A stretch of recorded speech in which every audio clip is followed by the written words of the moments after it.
एक unipolar world होता था कि अमेरिका डिक्टेट करता था अपना एजेंडा, वो तो हम अब जो देख रहे हैं मल्टीपोलर वर्ल्ड है कि सिर्फ अमेरिका की बात दुनिया में नहीं चलती, बाकी देश भी आगे उभर के आए हैं।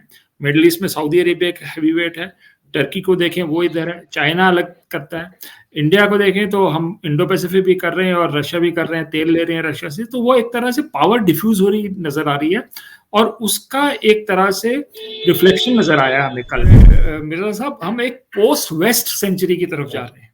जो जो पोस्ट कोविड वर्ल्ड ऑर्डर बन रहा है वो पोस्ट वेस्ट, जो जो 1991 तक जब रूस टूटा तब वो हम कहते थे यूनिपोलर वर्ल्ड कि इसमें अमेरिका लेड वर्ल्ड ऑर्डर है, वो टूट रहा है, टूट गया है बल्कि। तो मेरे को लगता है कि नई सप्लाई चेन्स बनाने की इंडिया को भी जरूरत है और ये जो पार्टनरशिप अगर होती है उसी तरह से शायद घनिष्ठ हो, लेकिन ईरान, इंडिया, रशिया, चाइना, ये एक वर्ल्ड बिल्डिंग पार्टनरशिप हो सकती है और मुझे लगता है कि ये एक अपॉर्चुनिटी आ रही है हमें अपने आप को रीअलाइन करने के लिए। जरूरी नहीं है कि जो नेतन्याहू की सोच है वो सारी इजराइल की सोच है, या जो उनको सपोर्ट भी कर रहे हैं, एक अल्ट्रा राइट है वो उनको सपोर्ट जरूर कर रहा है, लेकिन बहुत से ऐसे लोग लीडरशिप में भी हैं जो कह रहे हैं कि ये तरीका जो है कलेक्टिव पनिशमेंट का और एक तरह से कब्जा पूरी तरह से करने का या ग्रेटर इजराइल बनाने का, और टेरिटरीज लेके सिनाई की भी आप लो, जॉर्डन की भी कुछ लो, कुछ इराक की लो, ये पुराना इनकी यूनॉन प्लान होती थी जिसके पीछे नेतन्याहू और लिकुड वगैरह साथ होते थे। तो अल्ट्रा राइट विंग को छोड़ के बाकी लोग कह रहे हैं कि उनको आप अपनी स्ट्रैटेजी चेंज करें। दुनिया भर में जो हालात हैं उन हालात के बीच में हर किसी को ये फिक्र जरूर है कि अगर दो देशों के बीच जंग जारी है उसका असर हम पर क्या पड़ेगा, खासतौर पर भारत पर क्या पड़ेगा। और जो जंग हम देख रहे हैं दुनिया के अलग अलग हिस्सों में, जिस तरह से रूस और यूक्रेन एक मोर्चे पर लड़ रहे हैं तो दूसरी तरफ गाजा के जो हालात है उसने तो पूरी दुनिया को एक तरह से घेरे में ले लिया है। अर्थव्यवस्था चौपट होती हुई दिख रही है उन देशों की, खासतौर पर जो इस जंग में शामिल हैं।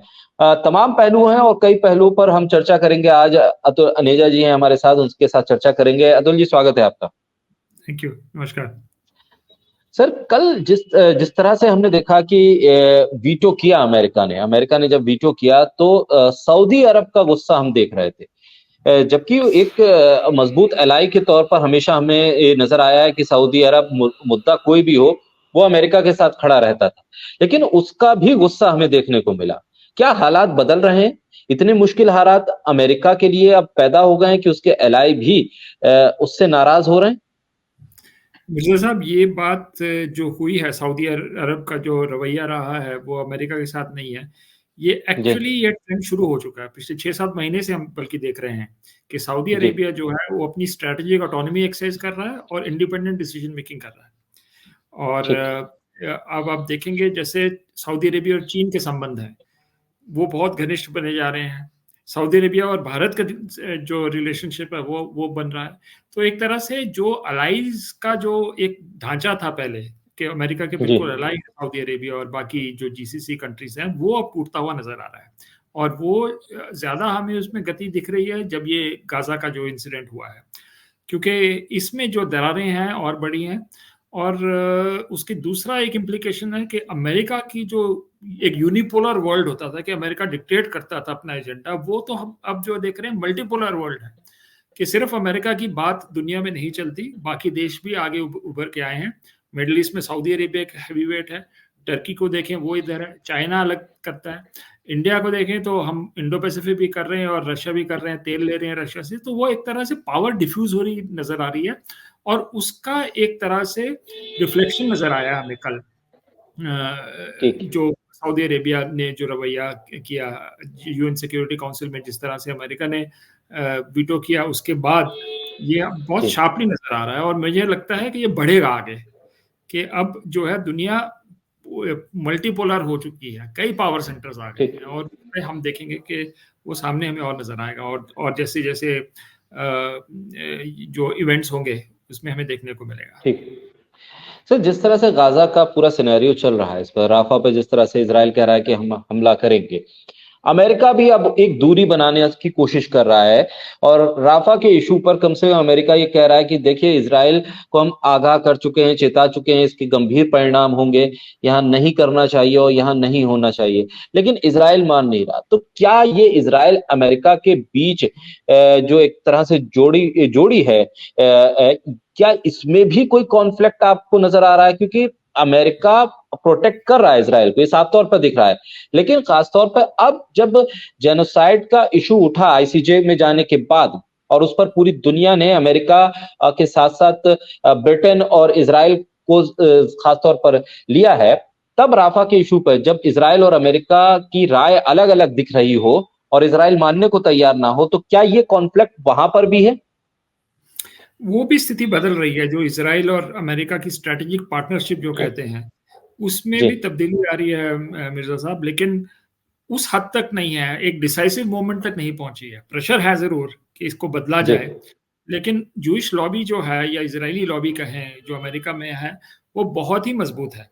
और क्योंकि वहां पर भी चुनाव होने हैं, तो हालांकि डेमोक्रेटिक पार्टी में कई लोग जो सिंपथाइजर्स भी हैं पैलेस्टीनियन कॉज के लिए, वो भी क्योंकि इलेक्शंस आ रही हैं, इसलिए वो इतनी आगे तक नहीं बढ़ेंगे कि फंडामेंटल चेंज आए इसराइल और ठीक। अमेरिका की जो रिलेशनशिप है। तो वो ये बात चलेगी। आपकी बात ये सही है कि जिस तरह से एकदम यूनिफाइड जूइश लॉबी के अंदर भी हम थोड़ी थोड़ी दरारें देख रहे हैं, कैंपसेस के अंदर जो अमेरिका के यूनिवर्सिटीज वगैरह में, वहां जो है जो प्रो पैलेस्टीनियन एक तरह से एम्पैथेटिक वेव चली है। और जी। बड़ी आईवी लीग यूनिवर्सिटीज हैं, जैसे हार्वर्ड हुआ और बाकी जो कई सारी 3-4, पेन स्टेट है, इन सब में जो है कैंपसेस में बदलाव आया। जो यंग पॉपुलेशन है, जो नई तरीके से सोचती है, जेन जी जिसको हम कहते हैं, उसकी सोच अलग है, उस तरह से प्रो इजराइल नहीं है जिस तरह से एक अर्लियर जनरेशन की है। तो हमको वो भी देखना है कि नई जनरेशन भी आ गई है अमेरिका में जो अलग सोचती है, ठीक। लेकिन उसका पलड़ा इतना भारी नहीं है कि फंडामेंटल जो इक्वेशन है इसराइल और अमेरिका के बीच में वो भी बदले। और इलेक्शन के क्योंकि संदर्भ में बात हो रही है, ये जब तक ये नई रिजीम नहीं आती या नई गवर्नमेंट नहीं जी। आती अमेरिका, तब तक कोई इस तरह से डिसाइसिव स्टेप लेगा भी नहीं। लेकिन ये मेरे ठीक। को लगता है 2024 इलेक्शंस के बाद, जब प्रेसिडेंट सिक्योर होता है 4 साल के लिए, जी। तब एक तरह से फंडामेंटल चेंज की हम उम्मीद कर सकते हैं, उसके पहले नहीं। सर, जिस तरह से दक्षिण अफ्रीका ने पूरा इशू उठाया था और जेनोसाइड के इस इशू को कोर इशू मानते हुए वो आगे आया था, जबकि तमाम जो इस्लामिक कंट्रीज थे वो साथ में नहीं खड़े हो रहे थे, गल्फ कंट्रीज ने इतनी हिम्मत नहीं दिखाई थी, तो क्या दक्षिण अफ्रीका का आईसीजे में जाकर इसराइल के खिलाफ जेनोसाइड के मुकदमे में दलीलें देना, सबूत देना, ये भी एक दबाव पड़ रहा था सऊदी अरब के ऊपर कि देखिए, दक्षिण अफ्रीका की तरफ से तो आवाज उठ रही है, लेकिन आप अपने रिजीम को कैसे समझाएंगे? क्योंकि आप बयान तो दे रहे हैं, लेकिन आपका स्टेप उठता हुआ नहीं दिख रहा है। तो क्या वो जो अमेरिका से दूरी या कॉन्फ्लिक्ट या नाराजगी है, वो इसके सिनेरियो में भी उसे हम देख सकते हैं? इंटरेस्टिंग वजह साहब जो आप कह रहे हैं, क्योंकि साउथ साउथ अफ्रीका अकेला नहीं है। साउथ अफ्रीका जी। रिफ्लेक्ट कर रहा है एक ग्लोबल साउथ की सोच, जिसको हम ठीक। डेवलपिंग कंट्रीज कहते हैं। ठीक है, जी। अब ग्लोबल साउथ कहते हैं, टर्मिनोलॉजी चेंज हो रही है। तो ग्लोबल साउथ जो है वो पैलेस्टीनियंस के साथ खड़ा हुआ है, इसराइल के साथ नहीं। और आगे की दुनिया जैसे इवॉल्व हो रही है, ग्लोबल साउथ का बहुत बड़ा रोल होगा। हमने G20 में भी यहाँ पर जब ग्लोबल साउथ की बात की, तो उसकी इम्पोर्टेंस को हमने बहुत फोकस किया उसके ऊपर। और ठीक। साउथ अफ्रीका वही एक, यूएन जनरल असेंबली में जैसे वोटिंग हुई, तो यूएन जी। जनरल असेंबली में ओवरवेलमिंगली जो डेवलपिंग कंट्रीज हैं, जो मेजोरिटी में हैं, उन्होंने जी। पैलेस्टाइन का साथ दिया और इसराइल का नहीं। तो ये जी। प्रेशर जरूर है, क्योंकि डेवलपिंग कंट्रीज का लीडर कौन होगा? मतलब अमेरिका नहीं है ठीक। लीडर। जी। और जी। अगर आप पॉपुलेशन टर्म्स में देखें तो मेजोरिटी ऑफ वर्ल्ड पॉपुलेशन वहां है, जो ठीक। अमेरिका इसराइल के साथ नहीं है। और साउथ ठीक। अफ्रीका ने जो स्टेप लिया है, वो एक ये चेंजिंग सिनेरियो को दर्शा रहा है कि दुनिया में ठीक। अगर बैलेंस देखें तो बैलेंस ऑफ ओपिनियन जो है जी। वो शिफ्ट हो रहा है, ये ठीक। जो इंडियन कॉज के ऊपर है। इसके साथ में मिर्जा साहब मैं एक और बात कहना चाहूंगा कि जी। बड़ा जो इमर्जिंग इकोनॉमीज हैं, जिसमें साउथ जी। अफ्रीका, लेकिन बड़ी इमर्जिंग इकोनॉमीज में आता है इंडिया, रशिया, चाइना। अब ये जो 3 कंट्रीज हैं, ये भी अपने आप को लीडरशिप पोजीशन में लाना चाहती हैं विज़ावी अमेरिका। तो ठीक। ये असर्शन हम देख रहे हैं, पहले ही हुआ था ये अफगानिस्तान के केस में, जब तालिबान वहां पर आए थे, कि अमेरिका को भागना पड़ा वहां पर। और मैं रशिया गया था उसके कुछ दिन के बाद, तो वहां पर उन्होंने यही कहा कि अब अमेरिका को तो हम यहाँ आने नहीं देंगे। तो एक ठीक। जोग्राफिकल थिएटर अफगानिस्तान, जो हम सेंट्रल एशिया का देखें, वहां पर अमेरिका बैकफुट पे है। अब हम आ जाते हैं ठीक। मिडिल ईस्ट के ऊपर। मिडिल ईस्ट के जी। ऊपर जैसे सऊदी अरेबिया की अपने बात की है, मेजर जी। कंट्रीज हैं ये, ऑयल प्रोड्यूसिंग कंट्रीज हैं ये, दुनिया की अर्थव्यवस्था को हिलाने वाली कंट्रीज हैं। अब चाइना देखिए और रशिया देखिए, उनका स्टैंड भी एंटी अमेरिकन स्टैंड है, क्योंकि वो देख रहे हैं कि हमने उनको सेंट्रल एशिया में खदेड़ा है, अब हम मिडिल ईस्ट में खदेड़ने के करते हैं, और जिसमें उनको ये अपॉर्चुनिटी मिली है जो गाजा में हो रहा है। तो एक बिग ठीक। ग्लोबल जियोपॉलिटिकल चेंज भी हो रहा है, और वो जी। सामने नजर आ रहा है। तो ग्लोबल साउथ, इमर्जिंग इकोनॉमीज एक तरह से ब्लॉक की तरह आ रहे हैं विज़ावी जो वेस्टर्न पावर्स हैं। तो ये एक बड़ी ठीक। ग्लोबल लेवल पे दरार आ रही है, और ये आगे बढ़ेगी ठीक। बढ़ेगी, क्योंकि हम मिर्जा साहब, हम एक पोस्ट वेस्ट सेंचुरी की तरफ जा रहे हैं। जो जो ठीक। पोस्ट कोविड वर्ल्ड ऑर्डर बन रहा है, वो पोस्ट जी। वेस्ट। जो जो ठीक। 1991 तक जब रूस टूटा, तब वो हम जी। कहते थे यूनिपोलर वर्ल्ड, कि इसमें जी। अमेरिका लेड वर्ल्ड ऑर्डर है, वो टूट रहा है, टूट गया है बल्कि। अब ये नई पावर्स हैं, ये कहते हैं कि दुनिया की लीडरशिप हम प्रोवाइड करेंगे, और हर ज्योग्राफी में हम ठीक। देखेंगे। आपने साउथ अफ्रीका की बात की, अफ्रीका के अंदर भी बहुत चेंजेस आ रहे हैं, और कभी बाद में हम डिस्कस ठीक। करेंगे। और ठीक। मिडिल ईस्ट में आप देख ही रहे हैं, वेस्ट एशिया, नॉर्थ अफ्रीका में, और सेंट्रल एशिया में अफगानिस्तान एक उसका उदाहरण है। तो हर एक ठीक। ज्योग्राफी में, लूला साउथ अमेरिका में, तो एक तरह जी। की जो दबदबा था, जो दबाव था वेस्ट का दुनिया भर की ज्योग्राफीज में, वो गाजा इंसिडेंट के बाद वो सामने नजर आ रहा है कि ये नई दुनिया सामने हमारे इवॉल्व हो रही है। हाँ का ह्यूमन राइट्स वायलेशन में बहुत कुछ हो रहा है, लेकिन जी। उसके अंदर वर्ल्ड बैलेंस ऑफ पावर भी साथ साथ चेंज हो रहा है, ये एक बहुत बड़ी बात है। सर, आपने रूस और चाइना का जिक्र किया। अभी हाल में जब ईरान और पाकिस्तान के बीच एक टेंशन क्रिएट हुआ था, तब चाइना और रशिया ने उसे डिसॉल्व करने की कोशिश की थी। वो दोनों आगे आए थे क्योंकि ये तमाम चीजें तब हो रही थी जब अमेरिका और इजराइल जो ईरान के जो कैंप्स थे, उनके आर्मी से जुड़े हुए लोग थे, उनको दूसरी कंट्रीज में उन पर अटैक कर रहे थे, उनका असैसिनेशन कर रहे थे। तब अमेरिका कह रहा था कि ईरान के खिलाफ हम हैं और ईरान पर हम हमला तो नहीं करेंगे, लेकिन हम उससे जवाब देंगे। क्या चाइना और रशिया और साथ में ईरान, क्या ये भी एक पावर सेंटर के तौर पर उभर रहे हैं? जिस तरह से चाइना ने इस पूरे इशू को मतलब एक तरह से डाइल्यूट कर दिया और अमेरिका की कोशिश वहां पर नाकाम हो गई कि कोई टसल शुरू हो, एक नया मोर्चा ना खुले। क्या ये भी एक नया पावर सेंटर है दुनिया के सामने? बिल्कुल, इसको मैं कहता हूँ real RIC, Russia, Iran, China. ये ट्रायंगुलर पार्टनरशिप हमें सामने नजर आ रही है। इन तीनों कंट्रीज ने क्या हुआ, जब ईरान के ऊपर बहुत दबाव आ रहा था जी। अमेरिका की तरफ, हुतीज के ऊपर जब अटैक हुआ उसके बाद, क्योंकि हुती सपोर्टेड है, जो यमन में जो हो रहा है वो ईरान सपोर्टेड जी। मूवमेंट है एक तरह से। तो तब इन तीनों देशों ने डिसाइड किया हम एक नेवल एक्सरसाइज करेंगे इसी रीजन में। मतलब एक जी। शो ऑफ स्ट्रेंथ था कि अगर आप रजीम चेंज की कोशिश करते ईरान में, तो हम इनके ईरान के साथ खड़े होंगे। तो एक तरह से आप देखिए, ईरान बन गया है शंघाई कोऑपरेशन ऑर्गेनाइजेशन का मेंबर, जो जी। चाइना और रशिया लेड है, इंडिया भी मेंबर है उसमें।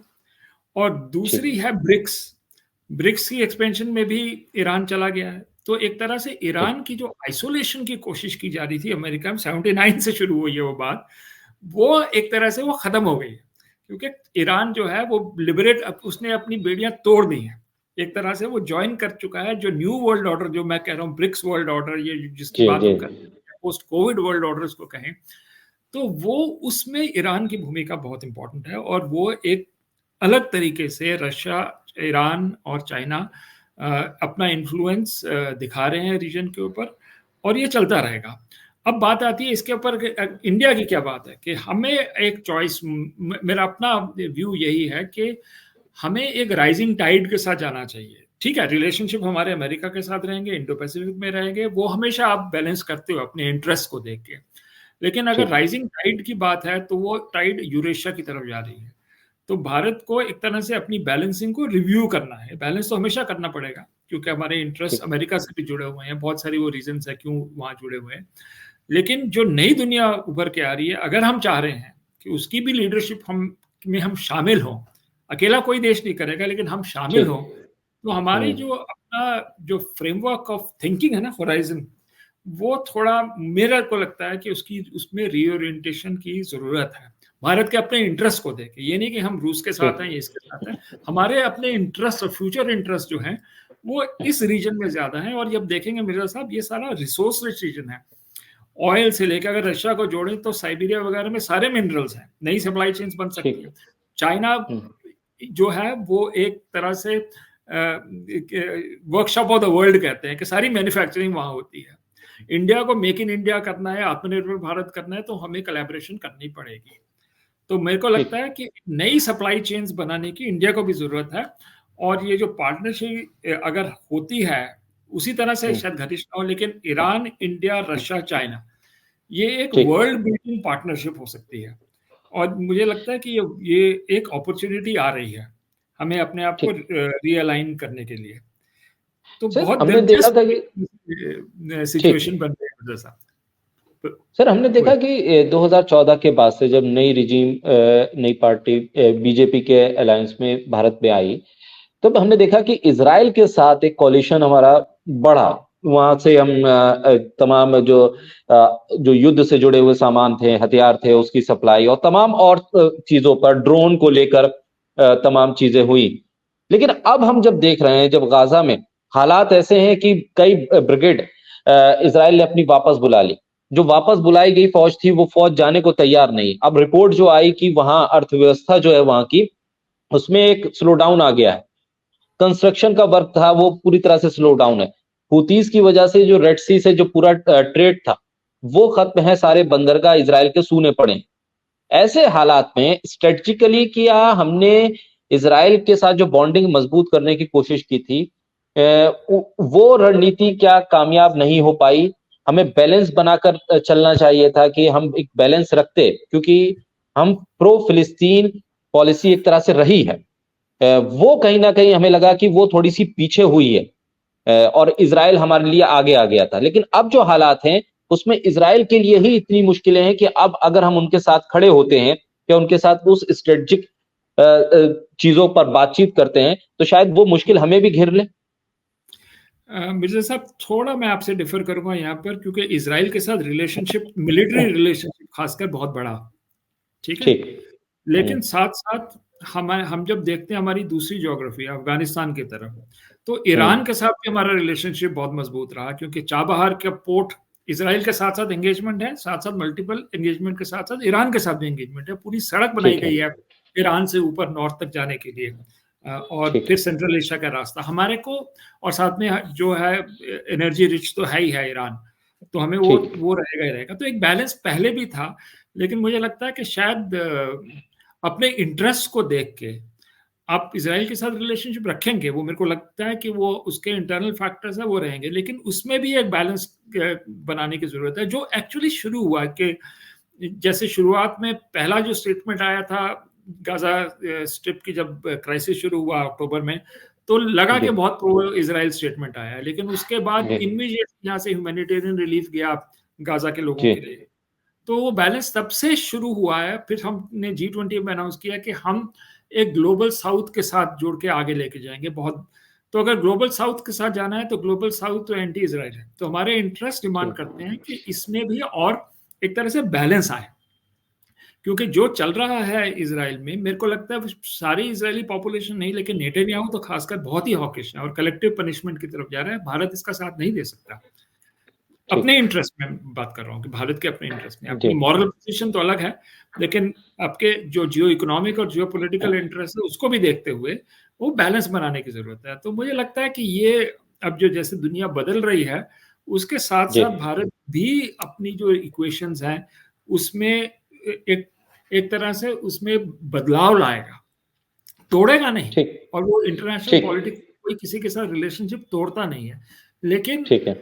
आप उसको रीबैलेंसिंग ज़रूर करते हैं, रिव्यू ज़रूर करते हैं। मेरे को लगता है वो रिव्यू का स्टेज ऑलरेडी आ गया है और ठीक। ईरान के साथ हमारे रिलेशनशिप बहुत अच्छे हैं और इस दौरान भी बहुत जयशंकर भी गए थे, ईरान मीटिंग्स हुई हैं जी। और के साथ, तो वो भी एक एक फैक्टर आ रहा है। हमारी रिलेशनशिप रशिया के साथ मजबूत हुई है। यूएस के का ठीक। बहुत प्रेशर आया, लेकिन कच्चा तेल हम रशिया से लेने लगे ताकि हमारी आज की स्थिति में अगर आप इन्फ्लेशन इंडिया में कम है तो उसका ये जी। कारण independent foreign policy. Basic point Mirza साहब ये है कि आपको अपने इंटरेस्ट को देख के एक इंडिपेंडेंट फॉरेन पॉलिसी भारत के हित में जो है उसको आपने आगे बढ़ाना है। और वो सिचुएशन ऐसी आई है जिसमें आप ओवर डिपेंडेंट या एक तरह से एक्सेसिवली प्रो इजराइल बिल्कुल नहीं हो सकते, बल्कि आप एक बैलेंस पोजीशन ले और बाकी पावर्स के साथ ठीक। जो है उसको मेरे को लगता है बढ़ाने की जरूरत है। और कंपल्शन ऐसी आएंगी कि वो बढ़ाया भी जाएगा, मुझे ऐसा लगता है। और दूसरी बात यह है कि इसराइल में नेतन्याहू मुझे नहीं लगता बहुत देर तक लास्ट करेंगे। वहां भी एक ठीक। चेंज डायनेमिक आ रहा है इसराइल के अंदर भी। मैं गया था इसराइल जब मैं मिडिल ईस्ट में काम करता था, कई बार गया। जी। वहां पर अरब स्प्रिंग के बाद जो यंगर जनरेशन है इसराइलीज की, वो भी इस तरह हॉकिश नहीं है और एक ठीक। नई लीडरशिप आ रही थी वहां पर वो, लेकिन क्योंकि इस वक्त क्राइसिस का टाइम है वो इतनी सामने नहीं आ रही, लेकिन एक इंटरनल चेंज इसराइल के अंदर भी है। तो हम देखेंगे सारी इक्वेशन इसकी इन फैक्टर्स को लेके ये चेंज होगा ही होगा। और सर इसके अलावा विचारा नहीं है। जी सर, ये इस वक्त जो कॉन्फ्लिक्ट है गाजा का, और ये कॉन्फ्लिक्ट तो काफी लंबा है, लेकिन जिस तरह से ये जंग का दायरा बढ़ता गया, पिछले साल से शुरू हुई जंग और रुकने का नाम नहीं ले रही है। ईरान जिस तरह से और तमाम जो कुछ और आसपास के कुछ कंट्रीज हैं, वो खुलकर हमास या फिलिस्तीन का साथ दे रहे हैं और खुलकर ईरान के खिलाफ बयान भी दे रहे हैं और स्टेप भी उठा रहे हैं। आपको क्या लग रहा है कि जो सऊदी अरब है और सऊदी अरब के साथ साथ कुछ और खाड़ी के जो देश हैं, वो उतना खुलकर क्यों नहीं बोल पा रहे हैं, उतना खुलकर प्रोएक्टिवली? या तो हमास के साथ खड़ा होना है तो आप खड़े होइए, फिलिस्तीन के साथ आपको खड़ा होना है तो खड़े हो जाइए। क्योंकि अगर आप एड्स देते हैं, आप कह रहे हैं हम रिलीफ भेज रहे हैं, हम पैसा भेज रहे हैं, हम पानी भेज रहे हैं, लेकिन जंग रुकेगी तब उसका इस्तेमाल होगा ना। जंग रुक नहीं रही है और आप तमाम सामान भेज रहे हैं और बॉर्डर्स को इजराइल खोल नहीं रहा है। खोल रहे हैं तो वहां पर भी हमले की तैयारी हो रही है। जो मिडिल ईस्ट है उसका रवैया, उसकी सोच फिलिस्तीन को लेकर किस तरह से आप उसे पढ़ें? देखिए ऐसा है कि हमास को अगर हम देखें, हमास जी। बिल्कुल फतह से अलग है। फतह सेक्युलर जो यासर अराफत की जो पार्टी थी, और जी। हमास जो आई है, हमास को सपोर्ट शुरू में इसराइल नहीं किया, मोसाद नहीं किया। जो हमास जी। जो इतनी बड़ी है वो हिस्टोरिकली आप देखेंगे तो वो एक फैक्टर है, क्योंकि हमास की जरूरत थी फतह को न्यूट्रलाइज करने के लिए। एक टाइम था जब ये चला, शेख यासीन के साथ काफी कुछ ये हुआ हमास के साथ। लेकिन हमास की अगर आइडियोलॉजी आप देखें, वो मुस्लिम ब्रदरहुड के साथ जुड़ी हुई है। ठीक। तो मुस्लिम ब्रदरहुड जो है उसकी, वो एक तरह से जब अरब स्प्रिंग हुआ था और जी।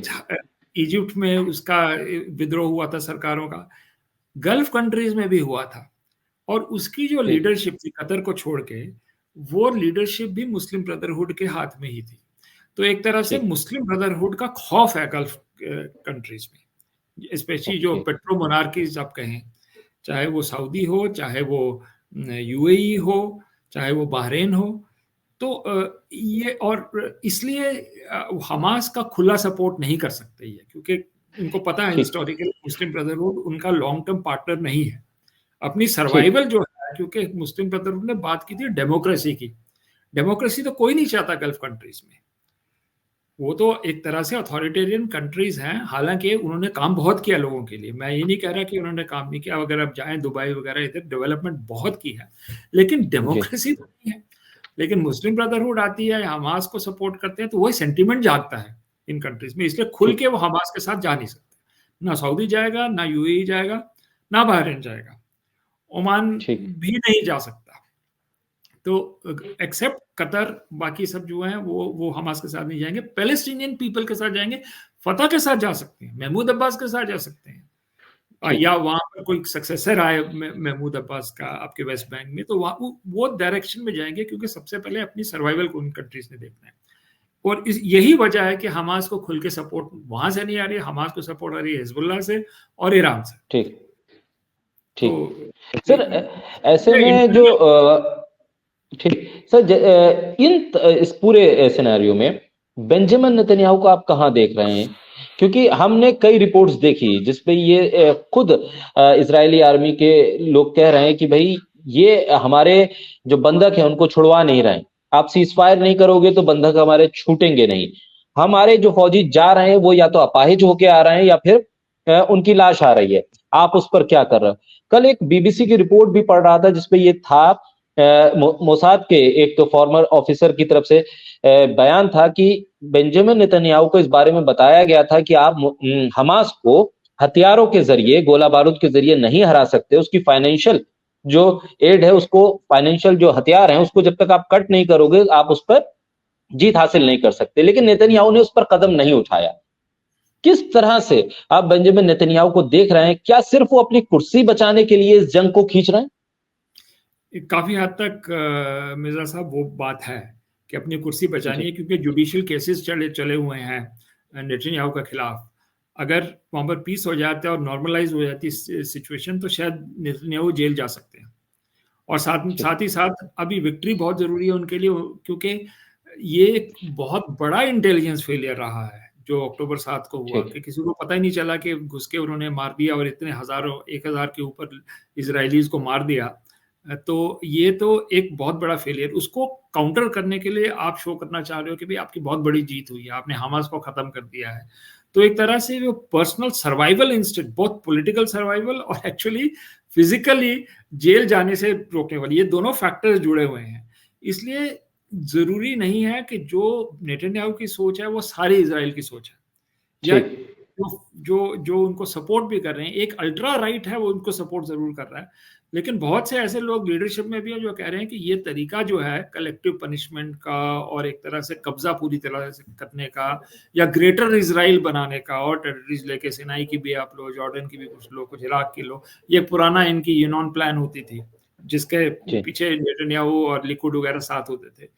तो अल्ट्रा राइट विंग को छोड़ के बाकी लोग कह रहे हैं कि उनको आप अपनी स्ट्रैटेजी चेंज करें, और जो फैमिलीज हैं जिनके होस्टेजेस लेके गई है हमास, तो वो भी प्रेशर डाल रहे हैं और स्ट्रीट डेमोन्स्ट्रेशंस भी हो रही हैं। तो आपका अगर देखा जाए तो बहुत तरह से इंडिविजुअल और पर्सनैलिटी फैक्टर इसमें है जिस तरह से वॉर कंडक्ट की जा रही है।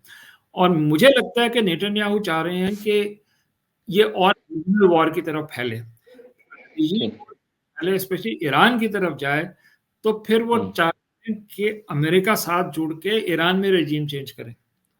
वो तो अल्टीमेट ड्रीम है और अमेरिकन का भी रहा है कि किसी तरह से ईरान में रेजिम चेंज हो जाए। तो नेतन्याहू वहां धकेल रहे हैं। मुझे नहीं लगता इनका इंटरनल भी साथ होगा, और अमेरिका में बियॉन्ड अ पॉइंट इतनी बड़ी जो सोच है इनकी, बड़ी इन द सेंस की एक्सपेंशनिस्ट सोच है जो नेतन्याहू की, उसके साथ लोग जुड़ेंगे। जितना ये प्रोलॉन्ग होता है उतने चांसेस हैं कि इजराइल के अंदर भी एक बदलाव आए। वो कैसे आएगा इस वक्त हम बात नहीं कर सकते, लेकिन एक बदलाव की स्थिति इजराइल में पोस्ट नेतन्याहू सिचुएशन भी आ सकती है, क्योंकि ये जैसे रीजनल वॉर की तरफ बढ़ेगा और उसके साथ अगर रशिया और चाइना जुड़ जाते हैं, न्यूक्लियर पावर जुड़ जाती हैं, तो अमेरिका को दोबारा से सोचना पड़ेगा कि इज इट वर्थ इट, इसको एक रीजनल वॉर और वर्ल्ड वॉर 3 की तरफ जा रही है बात, तो क्या नेतन्याहू को फिर भी सपोर्ट करें? मुझे एक्चुअली फीलिंग है कि नेतन्याहू बहुत देर तक सर्वाइव नहीं करेंगे। बहुत शुक्रिया सर बोलता हिंदुस्तान के साथ जुड़ने के लिए, और बहुत ही महत्वपूर्ण मुद्दे पर और जिस तरह से पूरी दुनिया में इस पर चर्चा है उस पर बेबाक राय और एक सटीक एनालिसिस हमारे सामने रखने के लिए बहुत शुक्रिया सर। बहुत बहुत शुक्रिया, धन्यवाद। मिर्जा साहब, अच्छा लगा आपसे बात करके। Thank you sir. वेलकम।